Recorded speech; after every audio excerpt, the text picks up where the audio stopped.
Hello students, in this part we are going to learn about principle of homogeneity. What is this principle of homogeneity? The principle of homogeneity states that a physical equation will be dimensionally correct if the dimensions of all the terms occurring on both sides of the equation are same. What does it mean? It means that if we have the two equations, like if we have one equation, suppose if you have the equation v is equals to u plus at, okay, so this equation says that LHS will be equal to RHS. This means that they are dimensionally equal, okay, this means that they are dimensionally equal, okay. So if the equations are dimensionally equal, they are obeying the principle of homogeneity. Even the principle of homogeneity also stated that the same kind of the physical quantities are going to be added. What does it mean? It means that if we have the force, then the force is going to be added with force, or it is going to be subtracted, multiplied with force only, okay.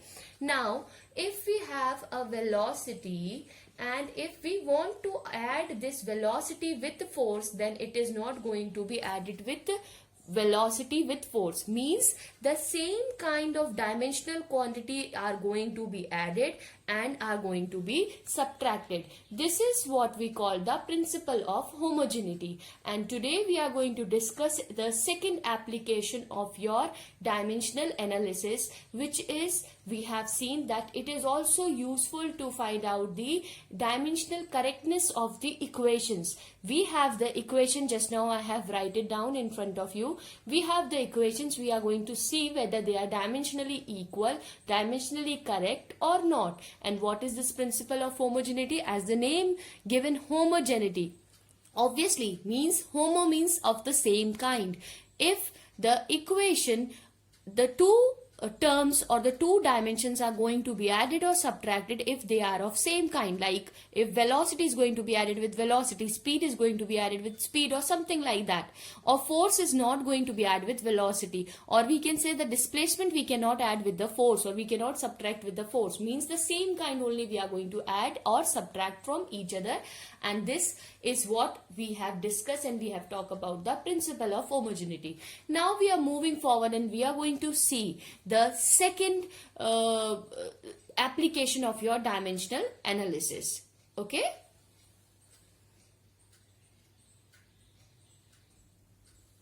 Now here we are going to start with the second application to check the dimensional correctness of the equation. Here you can see we have the equation.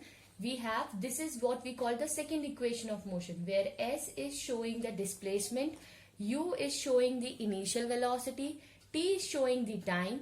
This is some numerical value that is not going to be make any difference when we are writing a dimensional formula. A is acceleration and T is again time. So we are going to see whether the LHS side is equals to RHS side or not. So we are going to start, or we are going to check its dimensional correctness. Take LHS side. When we will take the LHS side, we have S. S means we have what? It means it is displacement, right?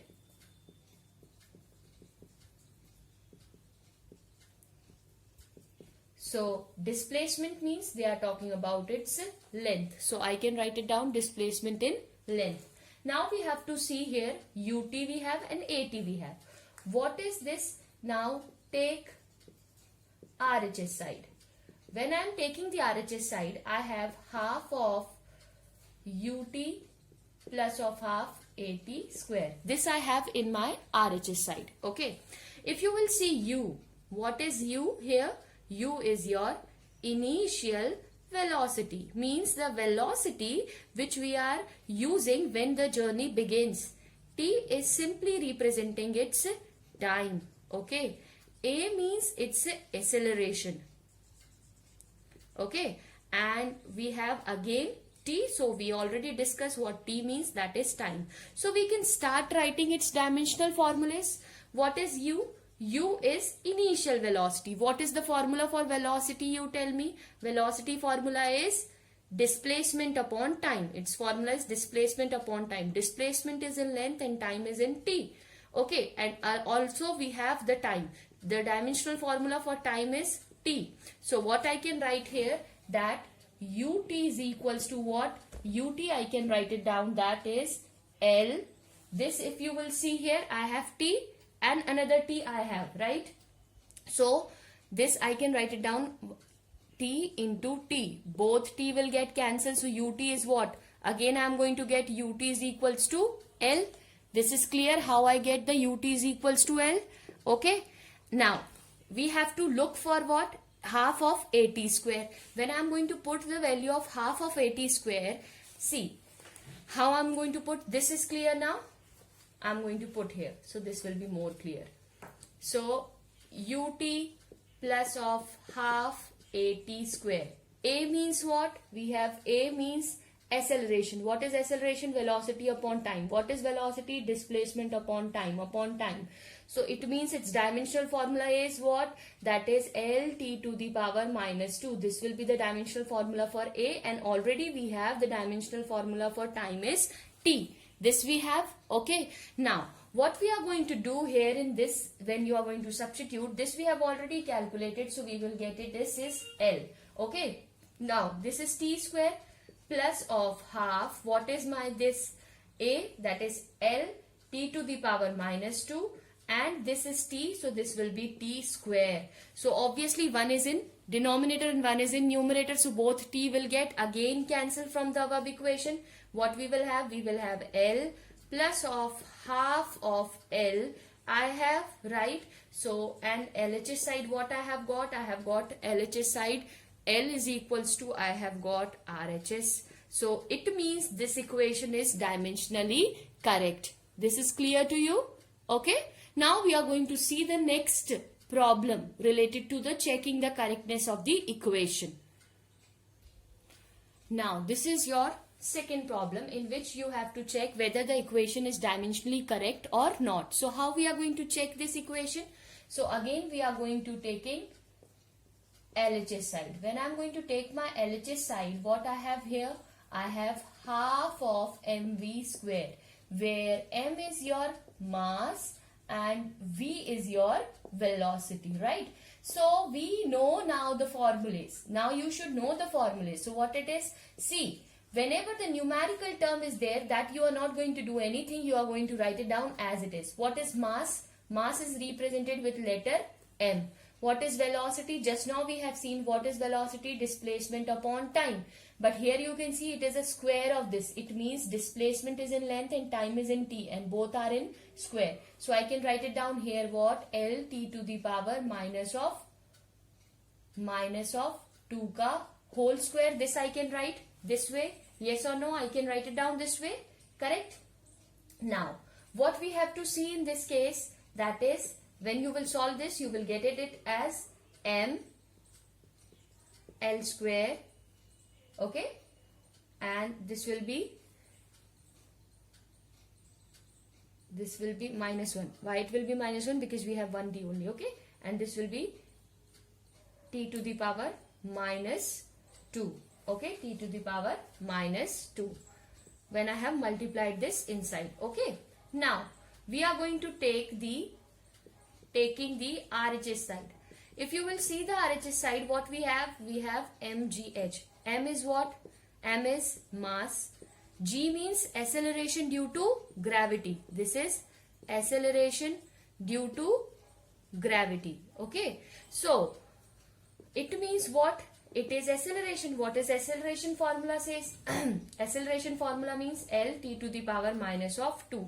H means what? Height. It means they are talking about its displacement, means they are talking about its length. So when you will solve this, you will find that base same power should be added, L t to the power minus of 2.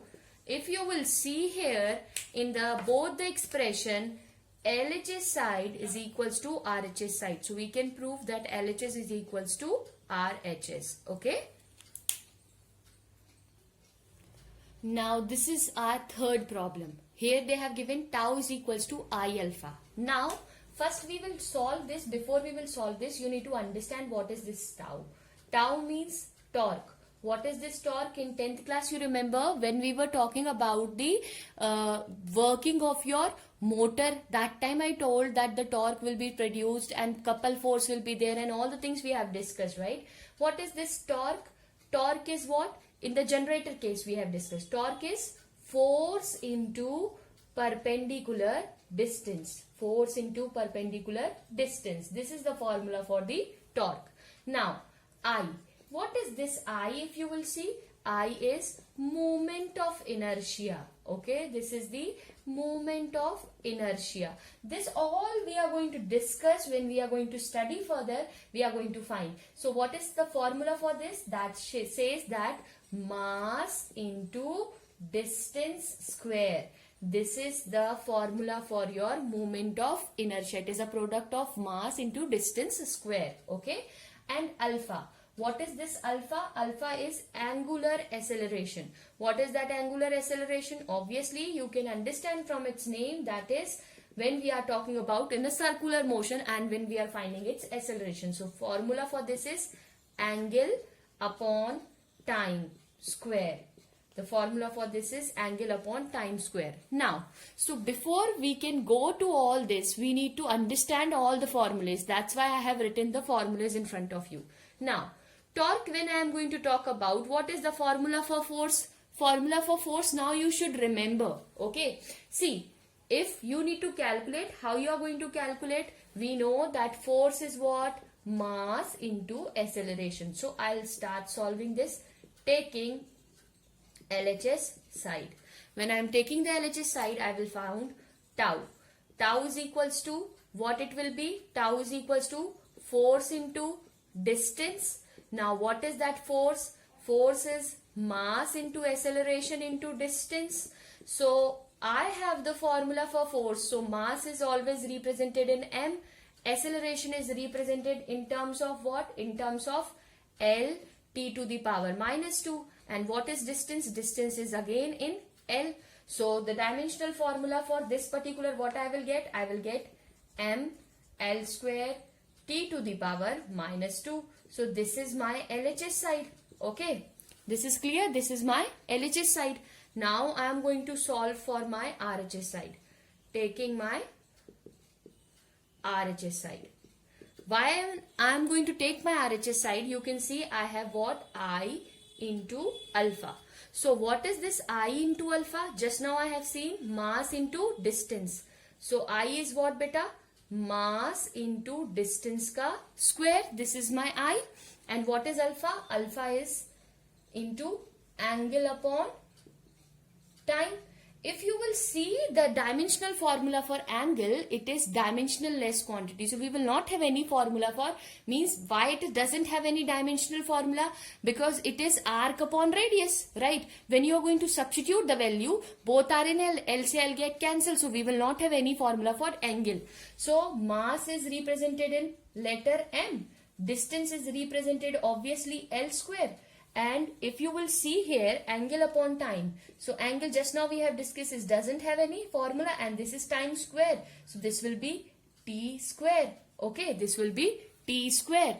When you will solve this, what you will get? You will get m L square t to the power minus 2. This is my RHS side. If you will see here carefully, what you will find is, that is m L square t to the power minus 2 is equals to ml square t to the power minus 2. It means LHS is equals to RHS. So this way we can find it out, or we can verify, yes, the given relation is verified. So I hope this is clear to you, right? Here we have the another problem which says that kinetic energy is equals to half of mv square plus ma. One expression they have given to us. Okay, we don't know whether it is correct or not. So we'll start solving it for kinetic energy. Okay, taking LHS side. For kinetic energy, what we have? Half of mv square. What is half will be? We can write it down as it is. Mass will be m. Velocity means what? That will be L t to the power minus 1 ka whole square. So, we will get it here, half of m L square t to the power minus 2. This will be the formula for kinetic energy. Now I am going to take my RHS side. When I am going to take my RHS side, what I have, half of mv square plus of ma. So clearly I can write it down here, half of mv square. Just now I have calculated what it is, ml square t to the power minus 2, m into a, mass. Acceleration we already know what is that, L t to the power minus of 2. So if you will see here the formula, what the formula we are going to get after solving this, we are going to get the equation as m L square t to the power minus 2 plus of m L t to the power minus 2. If you will see here that this equation is not equal to this equation, because here we have the equation half of m L square t to the power minus 2. It means this equation is dimensionally